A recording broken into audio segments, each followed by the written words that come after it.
All right, back in the kitchen. Kai just cooks. Yes, fried okra. Been wanting to make this for months. I love fried okra, and you will too. Probably the greatest vegetable ever created by Mother Nature.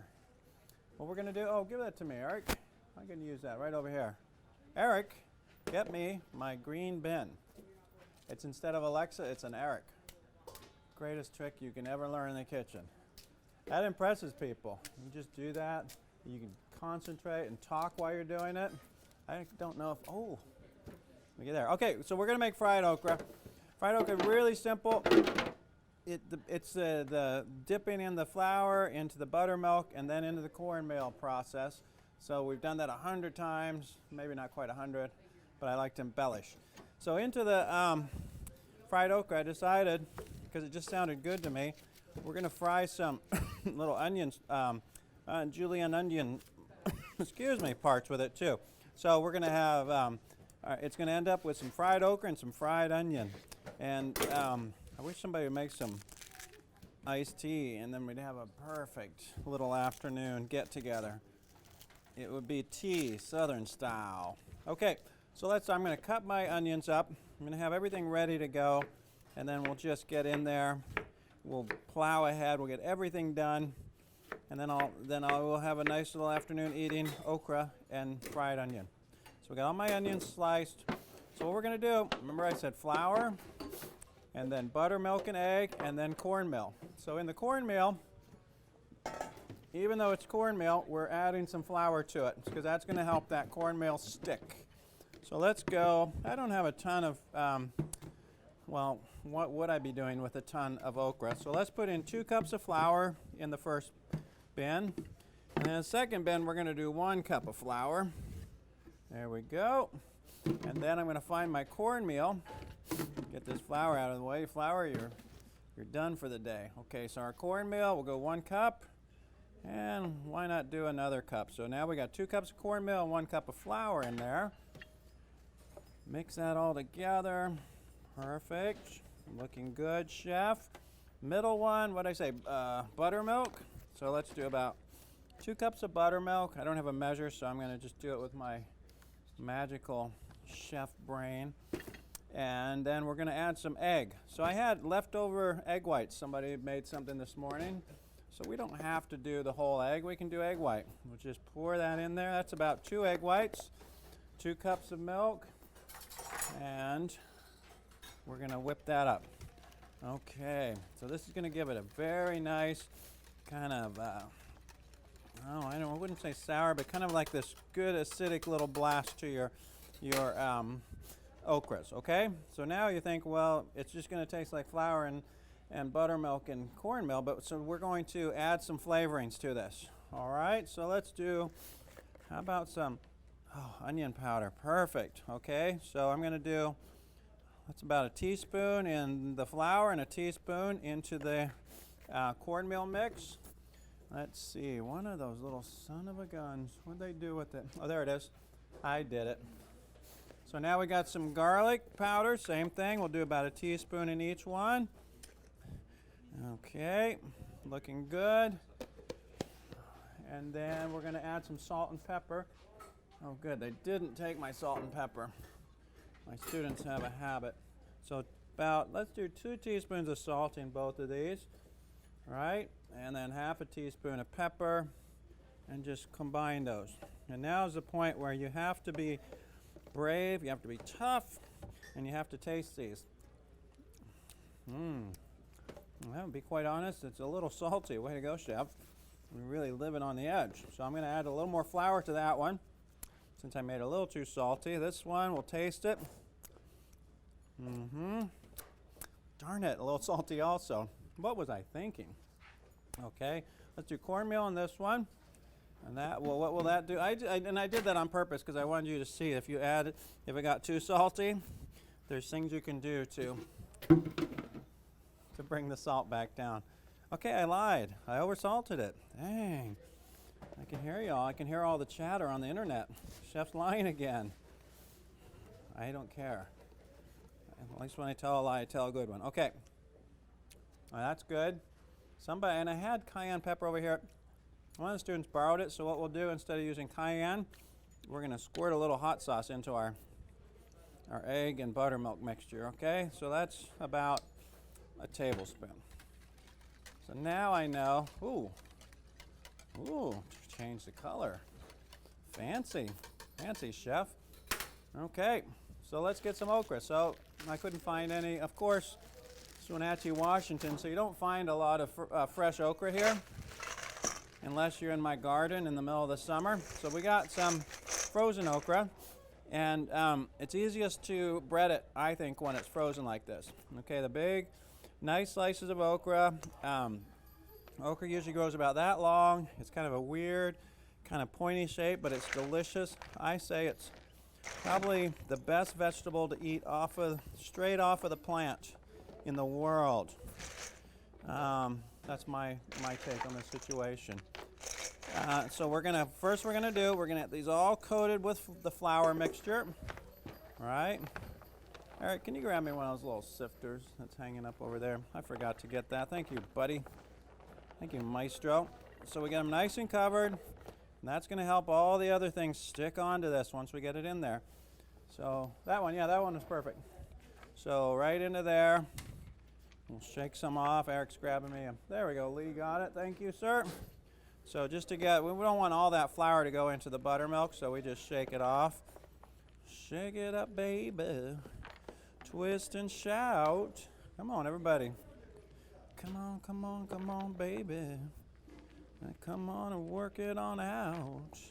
Everybody know who that was, right? The Beatles.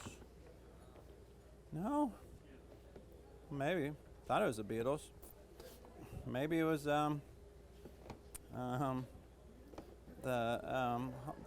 Holly and the Buddy Holly and the Crickets.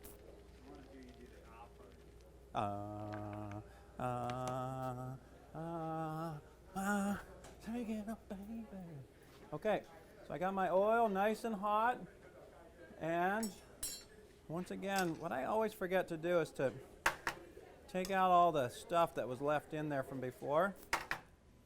That's one of my, one of my drawbacks in life is my unwillingness to, let's see if I can do this.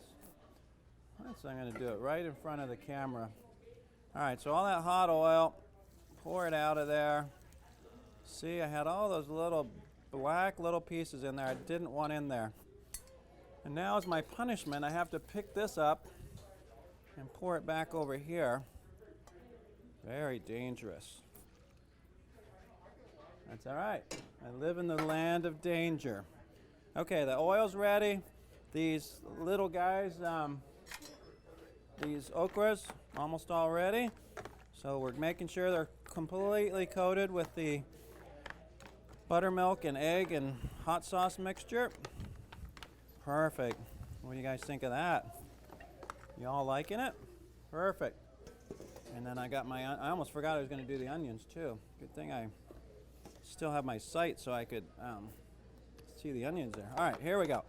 So let me take these, shake off as much of that buttermilk as you can, put it in into the cornmeal, and just shake it. Cover them like that. Okay? Quick and simple. Easy, right? All right, somebody's playing music. Turn that music off, you kids. Turn those, somebody call the cops. Neighborhood kids are playing their music loud. All right, there we go. Mr. Kitus yelled at us today. Oh, yeah? Of course I yelled at you. You were acting up. Okay, we're almost ready. I'm making kind of a mess, but that's kind of how I cook too, right? There's no reason just to be neat for the sake of being neat. I mean, there's some chefs and that people talk about how neat they are when they cook. Well, that's not me. That's not my style. Okay. Take a look at Eric, that's nasty, Eric. Eric's telling him to take a picture of the floor. Okay, so now what we're gonna do, we're gonna put some of these right into my little fancy thing. I should learn the name of the skimmer. That's what it is, a skimmer. Okay, into the fire you go. And we're almost ready. Our first set of into the fire they go. They're starting to cook up so good. Turn that fire back up. All right. So you see how that works. Now I'm going to get these onions. Same thing.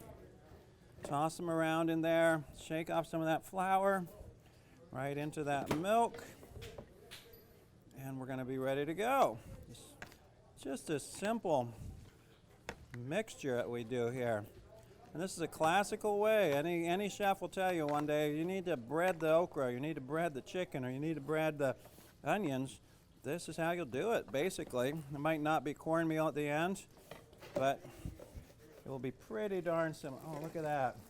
Now, one thing I love about fried okra is the color. The green starts pushing through there, that mixture.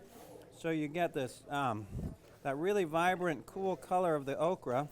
And then you get the crunchiness. And, well, I'm making a mess. I'm not messing around. So that I put them in, remember I put them in frozen.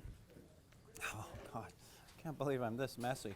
I put them in frozen, so that really brought the temperature of the oil down. So you got to make sure the oil is hot enough to cook these all the way through, to get the outside nice and crunchy. And we're almost there. I'll pull one out and see what we think. Yep, it can go a little bit longer. It's not quite the crunchy I want, but it is tasty. That's really going to be good. So, while we're waiting for that to cook, I guess I could turn it all the way up. Waiting for that to cook, I'll pull my sleeve up. Look who's running out of things to say, all right? Okay, so we're almost done with this. This was supposed to be my really fast one. This is going to be my 5-minute cooking lesson today. But I think I messed it up. Okay, so now we got our onions in there. Got a little more of that okra. Looky there. And it does make a mess. Don't feel bad if you make a big mess like that, and you'll end up with a lot of cornmeal like that. And if it gets all crunchy and full of, because you're working with so much liquid, it gets really wet. And so just toss it out and make another bit of it. That's all you got to do. It's not going to break your bank, usually. Usually not going to break your bank. Oh, I have to turn that guy over. Okay, let's see. I can hear that. Don't try this at home. Thanks, Eric. Did you feel my pain, Eric? Oh, I got to start all over. There you go. Let's see. Oh, I can do it on here. There we go. Look at that. This is like having a PA, a personal assistant. It's amazing. Eric, can you roll my sleeves up? It's like so much he'll do for me. And I like that. I like he has limits. All right. I think that's about ready. Let's pull one or two out. Nice and crunchy. Oh, yeah. That's it. So, out you come. Whoa. See that? Hot oil down on the floor. One of the reasons you always wear shoes without open toes. Never wear open toe anything in the kitchen. You will burn yourself. I promise you. Okay, the second bit's going in there. We don't have to sit around and wait for it to finish, because I'm going to show you our presentation. I probably should have let the oil get a little hotter. I'm showing you how to do things and how not to do things, all in one step. I love that. I love that I leave that as an option. Okay, onto the plate. Our little bowl, we have some remoulade sauce we made the other day. Everybody remember it? I said remoulade sauce, everybody started doing Star Trek. Like Star Trek, like signals and stuff. I'm not a big Trekkie. I do know who Yoda is. It turns out he's not on Star Trek, of all things. Okay, so there's our fried okra. I'm going to put that right there on the plate. a whole bit of it. And then right in the middle, I'm digging a little hole, like I'm in the sand castle or the sandbox. And it is ready to go. And you've got fried okra, which I think is one of the best, underrated, hot. That's so good. There's not enough for anybody but me. I swear that's good. So that's it. That was so easy. Fried okra, a little bit of fried onion, but I didn't get it done soon enough. I worked far too slow. So get in the kitchen. Try and keep the flour off your black jacket. Get in the kitchen, sharpen your knives, keep phone calls coming. I had a call this morning just from my bank. And keep on cooking. Cooking's fun. Cooking's easy. You impress a lot of people. You can really impress people with your cooking ability. So do it. I'll see you on the next one. Adios.